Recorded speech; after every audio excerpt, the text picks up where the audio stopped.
이 저녁, 금요 저녁 저희들에게 주신 하나님의 말씀은 빌립보서 4장 4절로 7절 말씀입니다.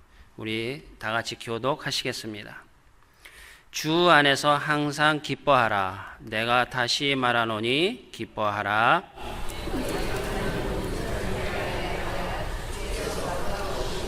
아무것도 염려하지 말고 다만 모든 일에 기도와 간구로 너희 구할 것을 감사함으로 하나님께 아뢰라. 그리하면 모든 지각이 뛰어난 하나님의 평강이 그리스도 예수 안에서 너희 마음과 생각을 지키시리라. 아멘. 할렐루야.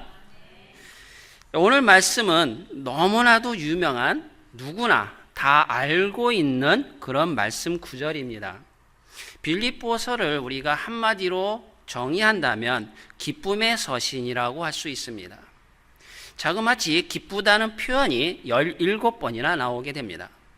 오늘 나눌 말씀 중에 6절과 7절 말씀, 6절과 7절 말씀을 우리 한번 다시 합독하도록 하겠습니다. 아무것도 염려하지 말고 다만 모든 일에 기도와 간구로 너희 구할 것을 감사함으로 하나님께 아뢰라. 그리하면 모든 지각에 뛰어난 하나님의 평강이 그리스도 예수 안에서 너의 마음과 생각을 지키시리라. 아멘. 이 구절은 제가 가장 어려움에 처해 있을 때에, 또 주님을 향해서 나가지 않고 있을 때에 주님께서 저를 이 자리에 세우시기 위해서 저에게 주신 말씀입니다. 그래서 제 카톡 프로필을 보게 되면 이 말씀으로 되어 있습니다. 이 오늘 설교의 제목을 저는 주 안에서 기쁨과 평강이라고 잡아봤습니다. 영어로는 Joy and Peace in the Lord. 제 영어 이름은 존입니다. 제가 원래 제 이름을 영어 이름으로 조이라고 하려고 했었습니다. 이 말씀 구절에 빌립보서에 너무나 기쁨이 넘치는 말씀들이 있기 때문에 제 이름은 조이라고 하려고 했습니다. 억지로 끼워 맞추자면 제 이름의 끝자가 제자인데 발음도 비슷하더라고요. 그래서 제 이메일 주소는 아주 외우기가 쉽습니다. godlovejoylee@gmail.com입니다. 금방 외워지지 않습니까? 그만큼 저는 제 이름을 조이라고 하려고 했습니다. 그런데 불행히도 조이는 여자 이름이라고 하더라고요. 사람은 누구나 한 번쯤은, 또 누구나 험난한 길보다는 평탄한 길을 원하고 자신의 삶에 평강이 넘치기를 원합니다.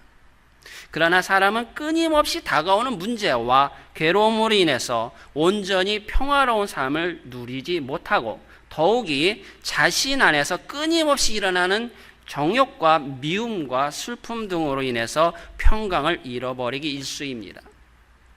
실로 인간 혼자의 힘만으로는 참된 평강을 누린다는 것은 불가능하다라고 할 것입니다.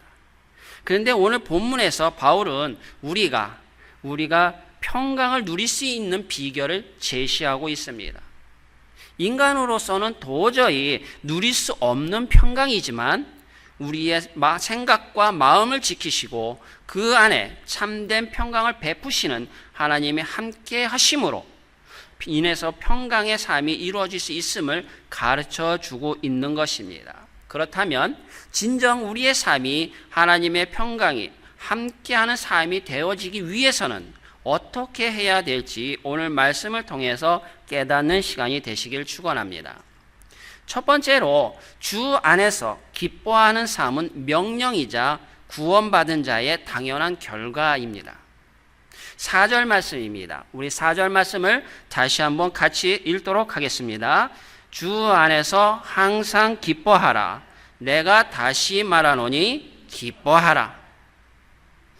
바울은 기뻐하는 생활을 할 것을 강조하고 있습니다. 서두에서 말씀드린 것처럼 기쁨은 빌립보서의 전체의 주제라고 할 수 있습니다. 이 짧은 편지 속에 기쁨에 대한 표현이 무려 17번이나 반복되고 있는 것을 보게 되면 우리는 미루어 짐작할 수 있습니다. 여기서 바울은 우리에게 항상 기뻐할 것을 명령하고 있습니다. 물론 기뻐하는 것은 쉬운 일입니다. 우리는 시시때때로 기뻐합니다. 이래서 기쁘고 저래서 기쁘고. 그런데요, 항상 기뻐한다는 것은 인간적으로 볼 때는 거의 불가능한 일처럼 여깁니다. 인생에서 항상 기쁜 일만 있는 것이 아니기 때문이죠. 우리 인생에는 기쁜 일보다 어떻게 보면 슬프고 괴로운 일이 더 많습니다. 과거의 아픔이 우리 인생을 짓누릅니다. 각종 실패, 인간관계의 어려움, 질병, 사랑하는 이들의 죽음 등 억울한 일을 수시로 경험합니다. 그럼에도 불구하고 바울은 항상 기뻐하라라고 명령하고 있습니다. 어찌 보면은 이 말은 인간이기를 포기하라는 말처럼 들립니다. 그렇지만 우리가 꼭 기억해야 할 것이 있습니다. 믿는 자에게 있어서 기쁨은 명령이자 동시에 당연한 결과라는 사실입니다. 우리들은 주 안에 있는 자들입니다. 믿습니까? 주 안에 우리는 슬픔과 두려움에서 완전히 자유케 되어서 죄와 사망의 법에서 해방되었습니다. 이 엄청난 자유가 우리에게 말할 수 없는 기쁨을 가져다 주는 것입니다. 이 기쁨은 어떤 기쁨입니까? 마치 평생을 갚아도 다 갚을 수 없는 1만 달란트의 빚을 탕감받은 사람의 기쁨이라 할 수 있습니다. 자신을 의롭다고 생각했던 바리새인들은 이 기쁨을 몰랐지만 용서함을 받은 창기의 기쁨이 얼마나 컸을지 우리는 이해할 수 있습니다. 그 기쁨은 그 무엇과도 비교할 수 없는 큰 기쁨입니다. 그러기에 그 기쁨은 우리로 하여금 어떤 상황 가운데서도 기뻐할 수 있게 해줍니다. 사실 바울의 생애만큼 그것을 생생하게 보여주는 신뢰는 없을 것입니다. 빌립보서는 그가 로마 감옥에서 쓴 편지입니다. 그가 처한 현실은 도무지 기뻐할 수 없는 상황이었습니다. 좋지 않은 환경에서 육신의 자유마저 박탈되었습니다. 더구나 그는 죄를 지어서 감옥에 들어간 것도 아닙니다. 그럼에도 불구하고 그는 조금도 슬퍼하지 않습니다. 도리어 편지를 통해서 기뻐하노라고 말하고 있습니다. 그는 과거 실라와 함께 빌립보 감옥에 갇혔을 때도 찬송하던 사람이었습니다. 바울이 이렇게 할 수 있었던 이유는 무엇일까요? 그것은 그가 자신이 당하는 이 고난이 앞으로 누리게 될 영광에 비해서는 감히 비교할 수 없다라는 것 사실입니다. 그 사실을 누구보다 확신했기 때문입니다. 그리고 모든 눈물을 그 눈에서 씻기시고 영광스러운 상급을 주실 주님을 바라보며 위로를 얻었기 때문입니다. 이처럼 그가 가진 기쁨은 그가 처한 환경을 뛰어넘는 충만한 내적 기쁨이었습니다. 사랑하는 성도 여러분, 우리에게도 이와 같은 기쁨이 있지 않습니까? 바울에게 주셨던 구원의 기쁨, 위로의 기쁨, 상급의 기쁨은 바로 우리들의 것입니다. 현재 여러분을 가로막고 있는 모든 환경을 뛰어넘어서 하나님이 주신 내적 기쁨을 마음껏 누리십시오. 항상 기뻐하라는 주의 명령에 순종하십시오. 그러한 여러분을 하나님께서도 기뻐하실 줄로 믿습니다. 두 번째로, 염려는 하나님을 온전히 의지하지 않을 때 나타납니다. 6, 7절에 바울은 아무것도 염려하지 말고 하나님께 아뢰라고 했습니다. 이 말씀 속에는 염려의 원인과 그 해결책을 동시에 우리는 발견할 수 있습니다. 아무것도 염려하지 말고 하나님께 아뢰라. 이렇게 말한 것은 염려라는 것이 하나님을 온전히 의지하지 않을 때 나타난다는 것을 가르쳐 줍니다. 아무리 선한 염려를 하고 있을지라도 하나님께 나아가지 않는다면 그 역시 불신앙입니다. 그러므로 긍정적인 염려든 부정적인 염려이든 하나님께 나아가지 않는다면 그것은 죄를 짓는 것과 다를 바가 없습니다. 하나님만 바라보지 못하고 둘 이상의 관심을 동시에 가지고 있는 것이 바로 염려입니다. 그러므로 우리는 염려가 찾아올 때에 하나님께 대한 절대적인 신뢰를 회복해야 합니다. 하나님은 우리 성도들이 염려하지 않기를 바라고 계십니다. 마태복음 6장 31절로 32절 말씀입니다. 그러므로 염려하여 이르기를 무엇을 먹을까, 무엇을 마실까, 무엇을 입을까 하지 말라.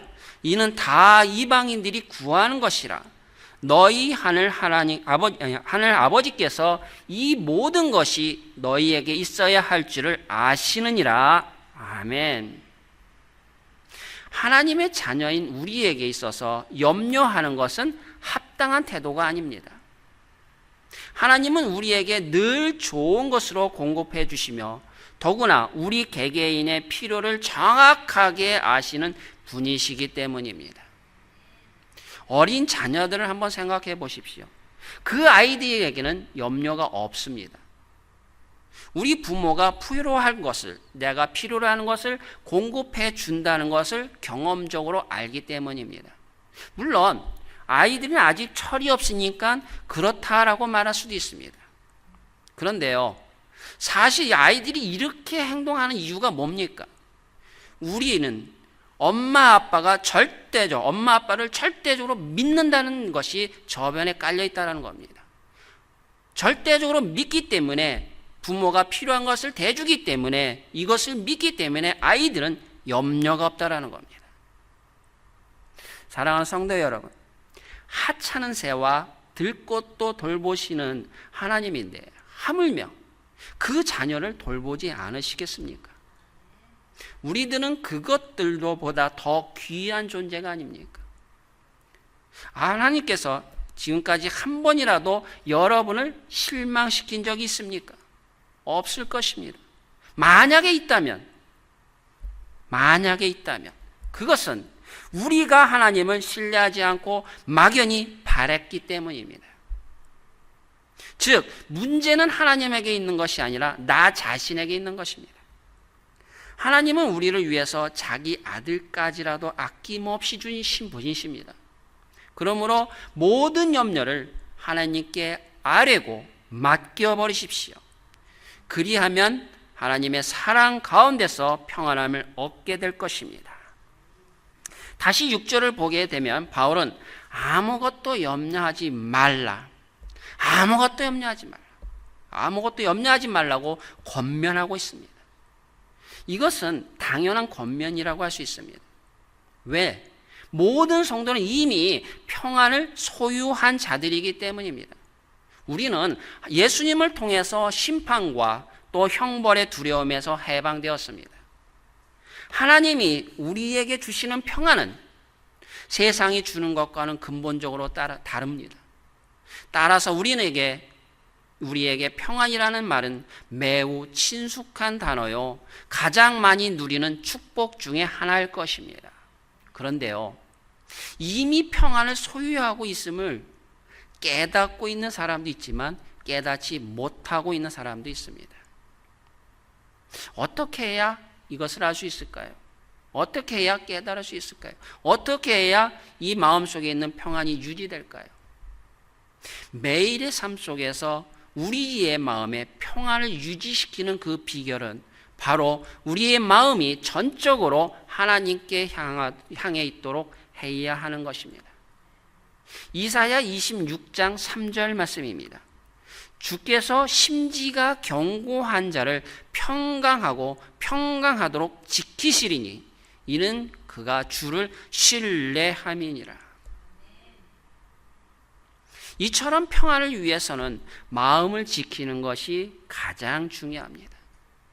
가랑비에 옷 젖는다고 아무리 작은 염려라도 쌓이다 보면 평안을 송두리째 앗아갈 정도로 심각한 해악을 끼칠 수 있습니다. 염려한다고 해서 무엇이 해결되거나 이루어지지는 않습니다. 염려는 아무런 유익도 없고 도움도 되지 않습니다. 우리가 염려하는 대다수의 일들 중에는 실제로 일어나지도 않을 일인데도 불구하고 염려함으로 마음의 평안만 사라지게 하는 것들이 많습니다. 그러므로 사랑하는 성도 여러분, 염려하지 마십시오. 염려로부터 여러분의 마음을 지키십시오.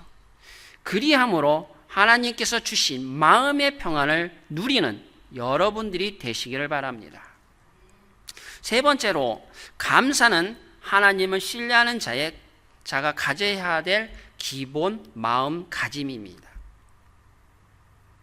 바울은 6절에서 아무것도 염려하지 말고 너희 구할 것을 무엇으로? 감사함으로 하나님께 아뢰라고 했습니다. 염려가 하나님을 온전히 신뢰하지 못하기 때문에 생기는 것이란다면 기도는 하나님께 대한 신뢰의 표현입니다. 하나님께 간절히 부르짖는 것은 그만큼 하나님을 신뢰한다는 증거입니다. 그러므로 여러분의 삶에 늘 염려거리가 끊이지 않습니까? 여러분이 진정 하나님의 도우심을 신뢰한다면 기도의 자리에 나아가십시오. 참고로 매주 금요일 예배 후에 회의실에서 중보 기도 모임이 있습니다. 광고 시간이었습니다. 여기서 바울은 단순히 기도하라고만 말하지 않습니다. 모든 일에 기도와 간구를 하라, 이렇게 하면 될 것인데 감사함으로 하나님께 아뢰라고 덧붙였습니다. 무슨 이유일까요?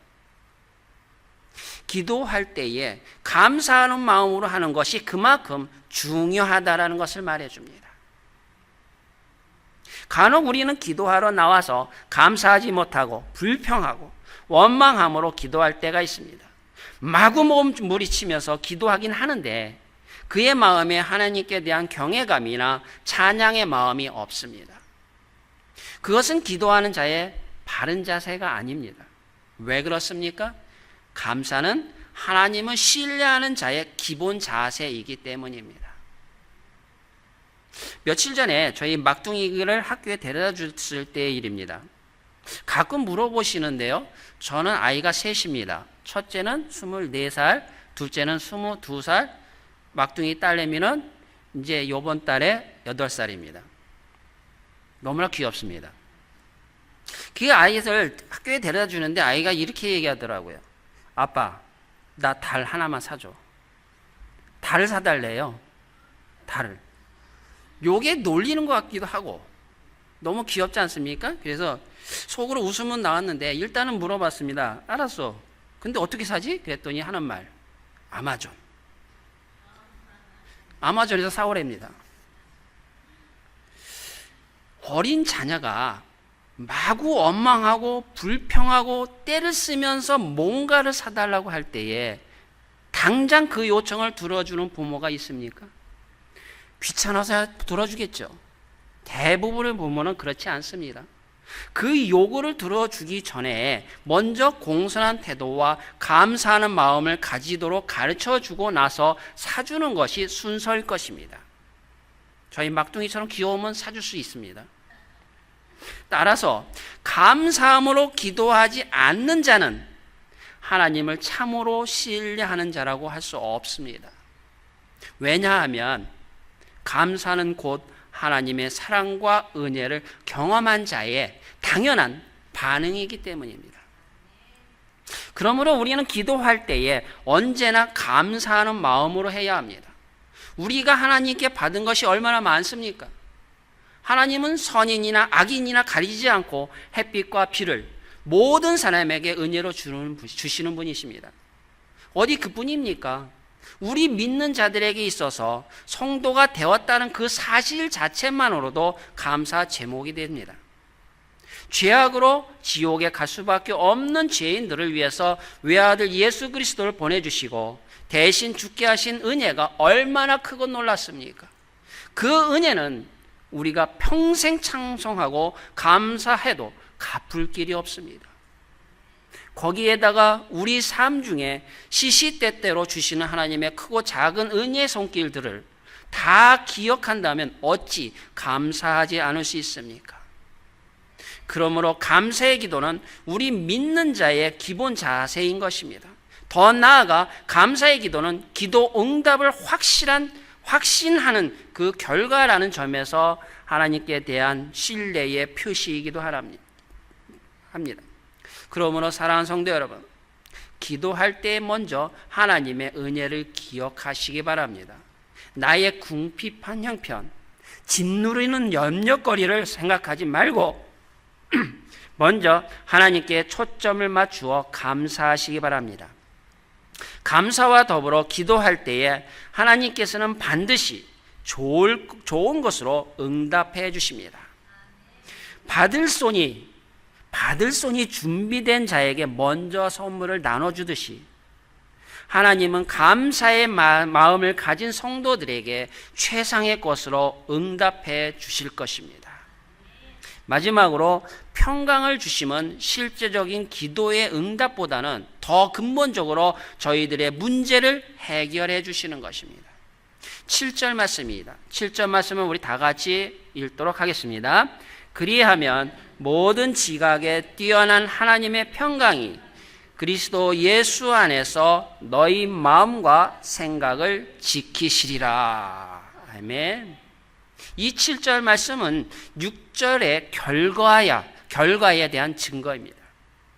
곧 우리가 염려 대신에 우리의 필요를 하나님께 구한다면 하나님이 우리에게 평강을 주신다는 것입니다. 예수님께서 기도 응답에 대해서 우리에게 많은 약속을 해주셨습니다. 대표적으로 마태복음 7장 7절과 8절 말씀입니다. 구하라 그리하면 너희에게 주실 것이요 찾으라 그리하면 찾아낼 것이요 문을 두드리라 그리하면 너희에게 열릴 것이니 구하는 이마다 받을 것이요 찾는 이는 찾아낼 것이요 두드리는 이에게는 열릴 것이니라. 이렇게 약속하셨습니다. 고아의 아버지라고 불리는 여러분들도 잘 알고 있는 조지 뮬러 목사님이 있습니다. 이 목사님은 평생 5만 번의 기도 응답을 받았다고 합니다. 이것을 계산해 보면 하루 3가지 이상의 응답을 체험했다라는 의미입니다. 그는 평소에 사람들에게 후원을 요청하지 않습니다. 다만 우리의 필요로 하는 것을 다 아시는 하나님께 기도할 뿐입니다. 응답받는 이야기가 너무 많지만 그 중에 여러분들도 잘 알고 있는 예를 하나 말씀을 다시 한번 말씀드리겠습니다. 점심때가 다 되었는데 고아들한테 먹일 빵이 다 떨어지고 없는 겁니다. 이 조지 뮬러를 돕는 사람들이 걱정스러운 얼굴로 이제 묻습니다. 목사님 어떻게 할까요? 빵이 없습니다. 목사님은 대답합니다. 하나님이 알아서 하실 겁니다. 좀 더 기다려 봅시다. 밥숟가락, 밥그릇, 그릇 모든 것을 다 세팅하고 준비해 놨는데도 아무 일도 안 일어납니다. 이렇게 점심시간이 땡 하기 직전에 갑자기 빵집 주인이 빵을 하나름 안고 나타납니다. 갑자기 고아원의 아이들이 생각나서 빵을 가지고 왔다고 말입니다. 그리고 이 목사님이 속으로 우유도 있어야 되는데 이렇게 생각하는데 마침 우유차가 앞을 지나가다가 고장났습니다. 그래서 이 차를 고치느냐고 너무 시간을 지체될 것 같으니까 우유가 상할 것 같거든요. 그래서 이 우유를 차라리 상하느니 고아원 아이들한테 주자 해서 도네이션 했습니다. 이것이 조지 뮬러의 일화 중에 가장 유명했던 일화 중에 한 가지입니다. 그는 당장 아침에 고아들을 먹일 음식이 없어도 사람에게 요청하지 않고 오직 하나님께만 기도함으로 즉각적인 응답을 받은 그런 일을 수없이 경험하였습니다. 그러므로 여러분도 분명한 믿음을 가지고 기도하여 하나님의 그 응답하시는 사랑을 체험하시기 바랍니다. 그런데 본문에서 바울은요, 우리가 기도하면 하나님이 응답해 주실 것이라는 일반적인 교훈을 말하고 있지 않습니다.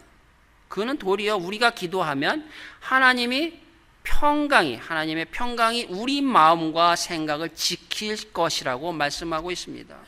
왜 그랬을까요? 보통 성도들은 현재 내가 가지고 있는 문제를 해결되면, 그 문제가 해결되면 내 마음의 염려가 사라지고 또 안식이 찾아올 것이라고 생각합니다. 그래서 기도할 때에 문제 자체의 해결에만 온갖 초점을 맞추어 간구하는 경향이 있습니다. 그러한 예로다가 좋은 기도의 예입니다. 이번에 집이 좋은 값에 팔려서 꼭 교회에 가까운 곳으로 이사 오게 해주세요. 교회로 가까우게 이사 온다면 좋은 기도죠. 그 다음에 이번에 회사가 프로젝트가 있는데 이것이 성공적으로 잘 돼서 이 회사가 일어서는 데에 기반이 될 수 있도록 도와주시옵소서, 이렇게 기도를 합니다.